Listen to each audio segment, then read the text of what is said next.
झारखंड की जामताड़ा विधानसभा क्षेत्र में इस परिवर्तन रैली के नाला विधानसभा के अंतर्गत इस विशाल रैली में मैं विशाल रैली इसलिए कह रहा हूं कि इतनी बारिश हो रही है और इस बारिश में भी आप सबका मैं हौसला देख रहा हूं और ये हजारों की संख्या इस बात का सीधे सीधे स्पष्ट प्रमाण है कि झारखंड के अंदर परिवर्तन होने वाला है और यहां कमल खिलने वाला है, यहां डबल इंजन की सरकार बनने वाली है। भाइयों बहनों, मंच पर आसीन हमारे यहां के जिलाध्यक्ष भाई सुमित सरन जी, माननीय विधायक मिर्सा अपर्णा सेन गुप्ता जी, माननीय विधायक विवेकानंद बावरी जी और मेरे साथ देवघर से चलकर पिछले 4 घंटे से लगातार हमारे साथ हैं आदरणीय नारायण जी, श्री विपिन देव जी विधानसभा के प्रभारी, श्री विनय रोहिला जी मेरे साथ उत्तराखंड से चलकर आप सबके बीच में आए हैं, श्री सत्यानंद झा जी पूर्व विधायक, राधा रानी सोरेन जी अध्यक्ष जिला परिवार पश्चिम परिषद, दिलीप कुमार जी जिला महामंत्री, विष्णु मंडल जी किसान मोर्चा, प्रवीण प्रभाकर जी, माधव महतो जी, श्री वीरेंद्र मंडल जी, सुखमणि महतो जी एवं मंच पर आसीन हमारे सभी पदाधिकारीगण, सभी नेतागण, सभी हमारे मंडलों के अध्यक्षगण, सभी हमारे प्रदेश के पदाधिकारी, हमारे प्रवक्ता जी राम सिंह जी एवं इस विशाल परिवर्तन रैली में आए हुए सभी मेरे बड़े बुजुर्ग, सभी उपस्थित माताएं बहनें, मेरे सभी नौजवान साथियों, उपस्थित हमारे पत्रकार मित्रों एवं छायाकार बंधुओं, मैं सबसे पहले तो आप सबका इतनी विशाल संख्या में यहां पधारने पर, इस भारी भयंकर बरसात में आप सब इतनी बड़ी संख्या में यहां पधारे हैं, मैं आप सबका अपने हृदय की गहराइयों से स्वागत करता हूं, आप सबका अभिनंदन करता हूं। मैं संथाल की इस पावन भूमि और सीधो कानू मुर्मू जी की इस वीर धरा को भी दोनों हाथ जोड़कर शीश निभाकर प्रणाम करता हूं। मैं आज आप सबके बीच में बाबा केदार की पावन भूमि से बाबा बैद्यनाथ की इस पुण्य भूमि पर उनका आशीर्वाद लेकर आप सबके बीच में उपस्थित हुआ हूं। जैसे हमारे जिलाध्यक्ष जी ने बताया, श्री विनय रोहिला जी ने बताया, तमाम बार ऐसा हुआ कि आपके बीच में पहुंच पाऊंगा कि नहीं पहुंच पाऊंगा। बहुत बार पहले हेलीकॉप्टर की व्यवस्था थी, लेकिन वो हेलीकॉप्टर कैंसिल हो गया। भाइयों बहनों, ऐसा लगता था कि आपका ये प्रोग्राम 1-1:30 बजे का प्रोग्राम था और मुझे लगा कि ये प्रोग्राम में पहुंचते पहुंचते हो सकता है कि प्रोग्राम खत्म ही हो जाए, लेकिन मैं तो देख रहा हूं यहां आकर 3.5 घंटे की यात्रा करने के बाद मेरे अंदर आप सबको देखकर एक नई ऊर्जा का संचार हुआ है। और मैं सच बताऊं तो मैं ये अवसर खोना नहीं चाहता था, चाहे आंधी आए या तूफान आए। मैंने सोचा कि झारखंड भारतीय जनता पार्टी ने जो अभियान चलाया है, इस अभियान को नहीं रुकना चाहिए, ये अभियान आगे बढ़ना चाहिए। भाइयों बहनों, आज मैं देवभूमि उत्तराखंड से आप सबके बीच में आया हूं। देवभूमि उत्तराखंड और झारखंड दोनों ही राज्यों के बीच बहुत सारी समानताएं, दोनों राज्य एक साथ अस्तित्व में आए थे, आप सबको पता होगा। और दोनों ही राज्यों में अनूठी प्राकृतिक छटा है और प्राचीन संस्कृति के लिए ये दोनों ही राज्य अपने आप में प्रसिद्ध और प्रचलित हैं। भाइयों बहनों, झारखंड के अंदर जहां अपार वन संपदा है, खनिज संसाधनों और हमारे आदिवासी समाज के साहस, वीरता और स्वाभिमान के लिए ये धरती जानी जाती रही है। ये धरती इसी बात की पहचान रही है। जब देश के अंदर, अभी मैं भाई हमारे विधायक देवघर वाले नारायण जी से कह रहा था कि जब देश के अंदर आजादी का आंदोलन प्रारंभ भी नहीं हुआ था, उस समय अंग्रेजों के खिलाफ अगर किसी ने आवाज उठाई थी तो हमारे आदिवासी भाइयों ने उठाई थी, भाइयों बहनों। लेकिन देश की आजादी के लंबे कालखंड के बाद भी किसी भी राजनीतिक दल की सरकार ने इस समाज की सुध नहीं ली। भाइयों बहनों, झारखंड, छत्तीसगढ़ और उत्तराखंड तीनों राज्यों का निर्माण से पहले इन राज्यों में जो विकास की स्थिति थी वो बहुत खराब थी, भाइयों बहनों। और इन तीनों राज्यों की, इन तीनों ही क्षेत्रों की परेशानी को किसी ने समझा, किसी ने महसूस किया और किसी ने सोचा कि आने वाले समय में ये नए राज्य के रूप में ये नए राज्य बनेंगे तो यहाँ का विकास होगा। ये समझने का काम किसी ने किया तो भारत रत्न हमारे पूर्व प्रधानमंत्री अटल बिहारी वाजपेयी ने किया। भाइयों बहनों, उस समय भाजपा के नेतृत्व वाली सरकार थी। इसी परंपरा को आगे बढ़ाते हुए हमारे प्रधानमंत्री आदरणीय मोदी जी ने आदिवासी समाज का मान, सम्मान और स्वाभिमान बढ़ाने की दिशा में निरंतरता से कार्य किया है। भाइयों बहनों, हमें गर्व है कि आज संथाल आदिवासियों की बेटी आदरणीय द्रौपदी मुर्मू जी देश की प्रथम नागरिक हैं, देश की राष्ट्रपति हैं। ऐसा केवल और केवल, आप सोचिए, ऐसा क्या पहले कभी हो सकता था? यह अगर संभव हुआ तो केवल और केवल नरेंद्र मोदी जी के नेतृत्व में संभव हुआ। भाइयों बहनों, नरेंद्र मोदी जी की सरकार में संभव हुआ। भाइयों बहनों, आदरणीय मोदी जी ने भगवान बिरसा मुंडा की जन्म जयंती पर जनजाति गौरव दिवस के रूप में घोषित किया है और 200 करोड़ रुपए की लागत से आदिवासी स्वतंत्रता सेनानियों के अनेक संग्रहालय बनाए हैं। आज आदरणीय मोदी जी के नेतृत्व में पहली बार आदिवासी समाज के लोगों को आज हर क्षेत्र में मुख्य धारा में लाने का कार्य हो रहा है। आदिवासी समाज को केंद्र में रखकर अनेक योजनाएं देश के अंदर बनाई जा रही हैं। आज आदरणीय प्रधानमंत्री मोदी जी के नेतृत्व में देश के अंदर प्रत्येक वर्ग के उत्थान के लिए, हर वर्ग का उत्थान हो, हर वर्ग को आगे आने का अवसर मिले, ये प्रधानमंत्री मोदी जी ने अपनी नीतियों में इसको समाहित किया है। भाइयों बहनों, चाहे जनधन योजना हो, उज्ज्वला योजना हो, किसान समृद्धि योजना हो, पीएम आवास योजना हो, आयुष्मान भारत योजना हो या गरीब कल्याण अन्न योजना हो, ऐसी अनेक योजनाएं, चाहे लखपति दीदी योजना हो, अनेक योजनाओं को आज देश के लिए संचालित किया जा रहा है। ये योजनाएं सिर्फ कागजी योजनाएं नहीं है भाइयों बहनों, ये हमारे प्रधानमंत्री आदरणीय मोदी जी की गारंटियां हैं, जो गारंटियों के रूप में आज हर व्यक्ति को जीवन को आगे बढ़ाने का काम कर रही हैं। भाइयों बहनों, आदरणीय मोदी जी के नेतृत्व में इस झारखंड राज्य के अंदर भी अनेक विकास के महत्वपूर्ण कार्य किए जा रहे हैं। आज झारखंड की जनता मोदी सरकार की विभिन्न लोक कल्याणकारी योजनाओं का लाभ यहाँ की जनता को मिल रहा है। यहाँ के इंफ्रास्ट्रक्चर डेवलपमेंट को भी मजबूती मिल रही है। आज राज्य के अंदर केंद्र सरकार द्वारा कई हाईवे और बड़ी बड़ी एलिवेटेड रोड्स का निर्माण हो रहा है।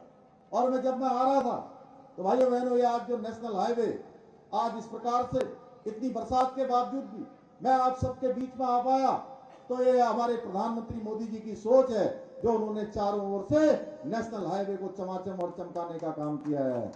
इतना ही नहीं, राज्य के अंदर 57 नए रेलवे स्टेशनों का पुनर्निर्माण किया गया है, नवनिर्माण किया गया है। राज्य में वंदे भारत ट्रेन रांची से अन्य प्रमुख शहरों की जो दूरी है उस दूरी को कम कर रही है। आजादी के बाद झारखंड के अंदर आजादी के अमृत महोत्सव में भाइयों बहनों 20 एकलव्य आवासीय विद्यालयों की आधारशिलाएं रखी गई हैं, जो हमारे जनजाति समाज के बच्चों को, आदिवासी समाज के बच्चों को बेहतर शिक्षा देने का काम करेंगे। देवघर में आपके एम्स का निर्माण पहले ही हो चुका है, जो राज्य की स्वास्थ्य सेवाओं को और बेहतर बनाने का काम करेंगे, हर एक व्यक्ति के जीवन को अच्छा बनाने का काम करेंगे। आज अगर मैं आपके राज्य झारखंड की बात करूं तो झारखंड के अंदर आदरणीय प्रधानमंत्री जी ने जो योजना चलाई थी आयुष्मान भारत, उस आयुष्मान भारत योजना के तहत 1 करोड़ 2 लाख लोगों के आयुष्मान कार्ड बने हैं। गरीब कल्याण अन्न योजना में 55 लाख परिवारों को मुफ्त खाद्यान्न मिल रहा है। प्रधानमंत्री आवास योजना में 15 लाख लोगों से अधिक मकानों का निर्माण किया गया है, जिसमें गरीब परिवारों को छत नसीब हुई है। भाइयों बहनों, उज्ज्वला योजना के अंतर्गत हमारी बहनों को, माताओं को, उनके आंसुओं को पोंछने के लिए 38 लाख से अधिक परिवारों को मुफ्त गैस के कनेक्शन दिए गए हैं। जल जीवन मिशन में 32 लाख परिवारों को आज शुद्ध जल पहुंचाया जा रहा है। पीएम किसान योजना के तहत राज्य के 30 लाख से अधिक किसानों को आर्थिक सहायता मिल रही है। प्रधानमंत्री ग्रामीण सड़क योजना में झारखंड के अंदर 33,000 किलोमीटर से अधिक सड़कों का निर्माण हुआ है। आपके जमताड़ा में, इस पूरे क्षेत्र में, आसपास के क्षेत्र में, नाला क्षेत्र में 339 किलोमीटर सड़क का निर्माण हुआ है, जो स्थानीय विकास का प्रमाण है।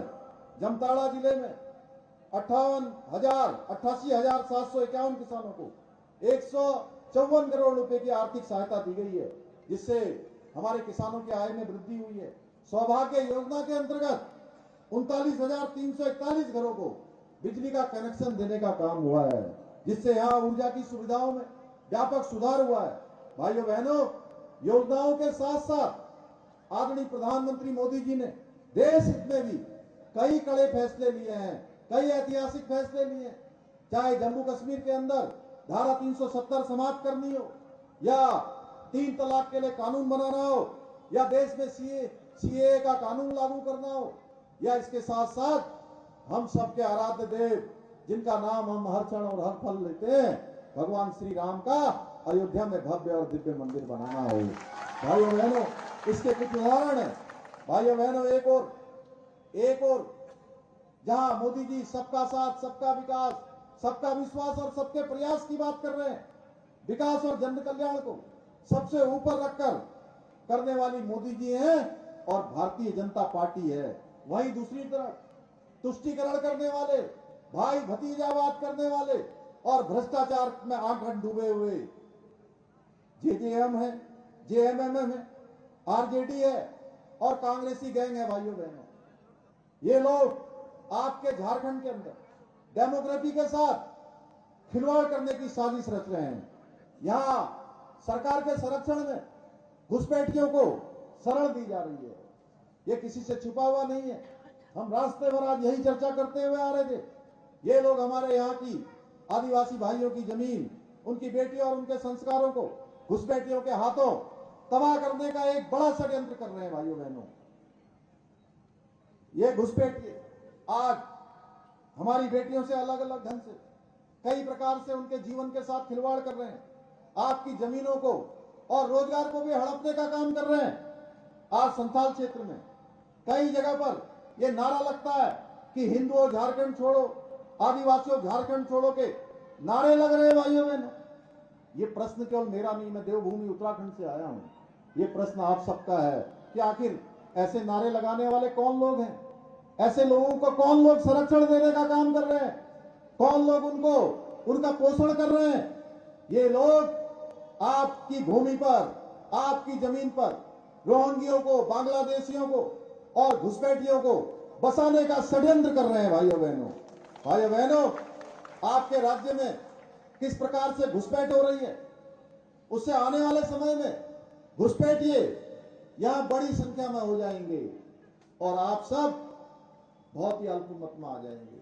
बहुमत उनका हो जाएगा, घुसपैठियों का हो जाएगा, रोहिंग्याओं का हो जाएगा, ऐसे लोगों का हो जाएगा जो हमारी संस्कृति के नहीं है। भाइयों बहनों, पहले संथाल क्षेत्र में मैं यहाँ की बात करूं तो आदिवासियों की जो संख्या थी वो 44% हुआ करती थी, लेकिन आज यह संख्या घटकर 28% हो गई है। आखिर इतनी संख्या में गिरावट का क्या कारण हो सकता है? यह प्रश्न आप सबको अपने आप से भी पूछना है और इस प्रश्न का उत्तर हम सब लोग मिलकर खोजेंगे तो इस प्रश्न का उत्तर भी हमको मिल जाएगा। भाइयों बहनों, कांग्रेस की सरकार और जो यहां पर सरकार है, इसमें अभी तक 37 आदिवासी बहनों का बलात्कार हुआ है। 33 आदिवासियों की पुलिस कस्टडी में मृत्यु हुई है। यही नहीं, साहिबगंज में आदिवासी बेटी दीपिका की हत्या हुई, दुमका की बेटी की लव जिहादियों द्वारा मारा गया। ऐसे अनेक उदाहरण हैं जहां हमारे भाई बहनों के साथ इस सरकार ने घोर अत्याचार किया है। भाइयों बहनों, आदिवासी युवाओं को भी इस सरकार ने ठगने का काम किया है। झारखंड में एक के बाद एक परीक्षाएं लीक हुई हैं और परीक्षाएं लीक होने पर सबसे बड़ा नुकसान किसका होता है? सबसे बड़ा नुकसान होता है गरीब माता पिता के बेटे और बेटियों का, जो अपना खाना न खाकर, अपने कपड़े न पहनकर, अपनी सारी चीजों में कटौती करने के बाद अपने बेटे और बेटियों को परीक्षाओं की तैयारियां करवाते हैं। और तैयारियां करवाने के बाद, अच्छी तैयारी होने के बाद, अच्छी प्रतिभा होने के बाद भी उनका नंबर चयन में नहीं आता है, क्योंकि जो नकल माफिया हैं, जो पेपर आउट करवाने वाले हैं, जो सरकार के साथ मिली भगत करके हमारे इन गरीब माता पिता के बेटे बेटियों का हक मारने का काम करते हैं, ये सरकार उनको संरक्षण दे रही है। भाइयों बहनों, 2 लाख से भी ज्यादा नौकरियां, सरकारी नौकरियां यहां रिक्त पड़ी हुई है। मैं आपको विश्वास दिलाना चाहता हूं कि भारतीय जनता पार्टी की सरकार आएगी तो ये सारी नौकरियां भरी जाएंगी। भाइयों बहनों, मैं यहां से आपसे कहने आया हूं, एक के बाद एक परीक्षाएं यहां लीक हुई है। एकेडमिक काउंसिल की परीक्षा का पेपर लीक हुआ है, जूनियर इंजीनियर की बहाली परीक्षा का पेपर लीक हुआ है, लैब असिस्टेंट की बहाली परीक्षा का पेपर लीक हुआ है, जेपीएससी की परीक्षा का पेपर भी लीक हुआ है। ऐसे कई पेपर लीक कराए गए हैं। ये भ्रष्ट सरकार पैसा लेकर पेपर बांटती है और हमारे गरीब युवाओं का हक छीनती है। भाइयों बहनों, ये घोटालेबाजों का गैंग है। तभी तो आपने देखा होगा पिछले दिनों कितने सारे घोटालों में हमारे मुख्यमंत्री जी भी जेल काट कर आए हैं और अभी भी जमानत पर हैं। और कांग्रेस की अगर मैं बात करूं तो कांग्रेस का तो शाही परिवार की बात ही क्या करनी है। पिछले 60 सालों तक अगर इस देश के अंदर किसी पार्टी का शासन रहा है तो भाइयों बहनों, देश की आजादी के बाद 60 वर्षों तक देश के अंदर कांग्रेस पार्टी का शासन रहा है।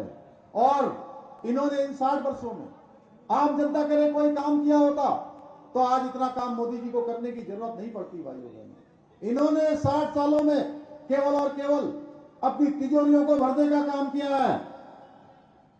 झारखंड में आपने इसका उदाहरण देखा, धीरज साहू की तिजोरी से मिला हुआ 353 करोड़ रुपया, इसका एक जीता जागता सबूत है कि कांग्रेस भ्रष्टाचार की जननी है। भाइयों बहनों, भ्रष्टाचार को जन्म देने का काम कांग्रेस ने किया है।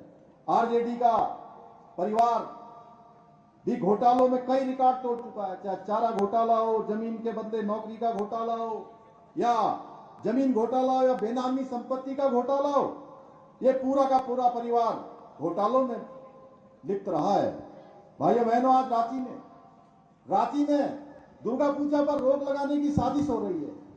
कांग्रेस और जेएमएम की सरकार पूरी कोशिश कर रही है कि दुर्गा पूजा के पंडाल न लगें। पुलिस को भेजकर लोगों को धमकाया जा रहा है। क्या अब झारखंड में क्या लोग पूजा करना भी छोड़ दें, अपनी परंपराएं और त्योहार मनाना भी छोड़ दें क्या?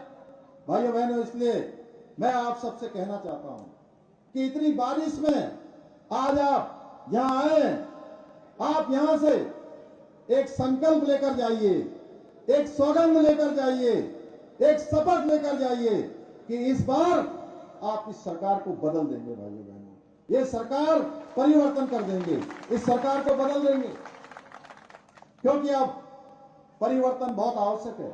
मैं आपसे कहने आया हूं, हमें आगामी चुनाव में इस भ्रष्टाचार करने वाली, घुसपैठियों को संरक्षण देने वाली, रोहिंग्याओं को यहां बसाने वाली, आप सबके साथ एक बड़ा षड्यंत्र आने वाले भविष्य के लिए करने वाली, आपके साथ साथ आने वाली पीढ़ी के साथ भी जो षड्यंत्र को आज इस धरा पर लाने का काम कर रहे हैं, उनको, उस सरकार को जड़ से उखाड़ फेंकना है। और आदरणीय प्रधानमंत्री नरेंद्र मोदी जी के नेतृत्व में एक विकास के विजन वाली, भ्रष्टाचार रोकने वाली, हर वर्ग का उत्थान करने वाली, देश के बारे में सोचने वाली सरकार लाना है। झारखंड के विकास के बारे में सोचने वाली सरकार लाना है, जो झारखंड के जन जन के लिए काम करेगी, झारखंड को आगे बढ़ाने के लिए काम करेगी, झारखंड भाइयों बहनों, जब जब यहाँ पर डबल इंजन की सरकार होती है,